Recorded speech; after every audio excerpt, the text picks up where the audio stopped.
Imagine for 1 minute that your boss is a bit of a technophobe and he's not some kind of Excel expert like you are. Imagine if you could present something like I've got on screen here, where you could just play around with this. I can pick on any different year, or I could even drag, say, well, last 2 years, or maybe all of the different things. Now that is easy to use, and that's what I'm going to show you how to do right now.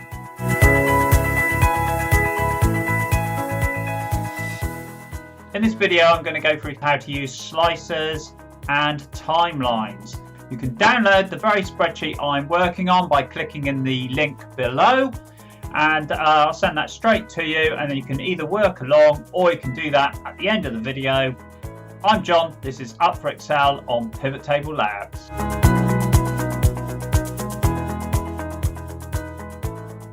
So previously we had a pivot table a bit like this, and to be honest, you know, it's fine, it's got all the information, but there's a lot of numbers on there, and it's not, if we want to put restrict some kind of dates on it, you know, if we start saying, oh well, yeah, let's have the order years in columns or something like that, I mean, crikey, we're talking mountains of data shooting off the table, so we don't want to do that, shooting off the spreadsheet. Right, back to where we were. So what we could do, if we go to the Analyze tab of the pivot table and insert slicer, and at the moment we have region on here, or have ship mode. So if we just tick ship mode on there and OK, what we get is sort of floating slicer here where we can click on any particular ship mode or more than one by clicking on this multi-select. Okay. Or we can click on this one, clear it all, and we're back to where we were. Now it's unfortunate that that does not format in the same way as that, but you can see that the slicer, as soon as you click on the slicer, you get this options toolbar, and you can just format it in the same way as your main pivot table. You can also resize it as much as you want. So you might want to do something like that.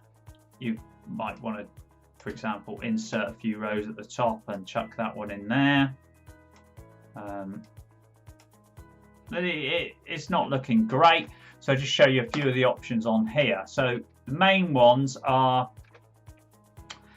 in the align box. You can select snap to grid, which is ideal because then when you move it, you'll be snapping straight onto the grid, and you can see that that's going to look a lot better straight away. Second one I want to draw your attention to is the number of columns. And this, you can do, say, that. So that's already looking better. We're snapping it to the grid. So I think now we have something where we can sort of quickly say which delivery methods we're interested in, if any. Now, of course, we could take, ship mode. We could take that completely out of the pivot table there, and then it would just show changed values depending on where we are. The other great feature for people that are not really comfortable using pivot tables and laying them out manually is to insert a timeline. Now, timelines will automatically pick up date fields. So you can see my only option on here is an order date. So I'll click OK to that, and that again has just given me an order date timeline. And there's several features of this. The first one, it's defaulted to show this by month and year. You can see there's quite a lot of them. But I could click on years, and that's what I had shown you before. Or you could just click any year, or you can extend out to get multiple years. But also you can do quarters, and then you have exactly the same feature. So we can strip back various quarters, or just slip individual quarters, individual years, or any combination we like on that. and then you can go all the way down to days. And it depends on what kind of data you're looking at as to how useful that might be. I can't imagine for the particular data we're interested in anything lower than quarters. It's just going to be a bit of a pain. So I'm going to stick on years for the moment. And you can actually see here that if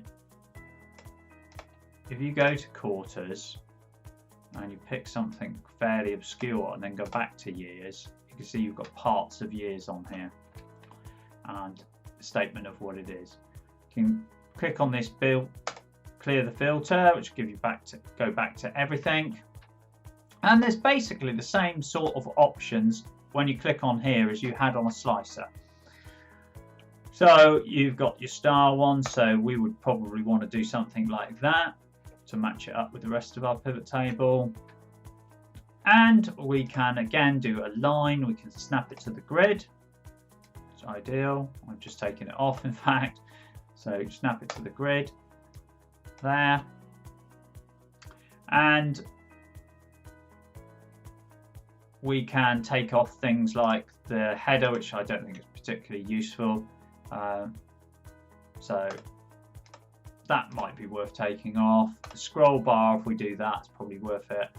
And once we've set our time level, we can untick that to stop people messing with it. So if we only want people to be able to select whole years, for example, we could click on years, untick time level, and that would give us a sensible sort of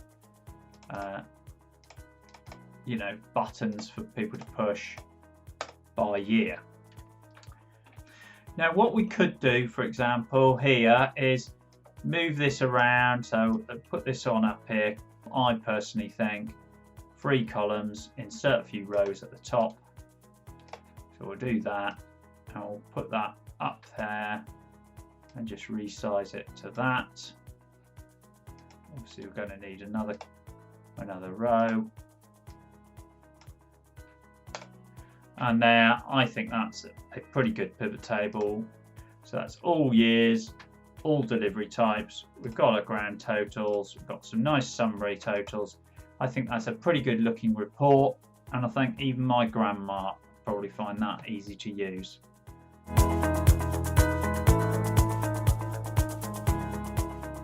So quick recap for all those technophobes out there that you're supplying data to. Give them a slicer or a timeline so they can play with the data themselves. They don't need to know anything about pivot tables. You could even switch the pivot table field options off so that when they click on it, they're not going to show. They don't even need to know what a pivot table is to be able to play with that data. They'll think it's fantastic. You're basically going to limit the amount of questions as well, potentially coming back to you, because they'll be able to answer their own questions.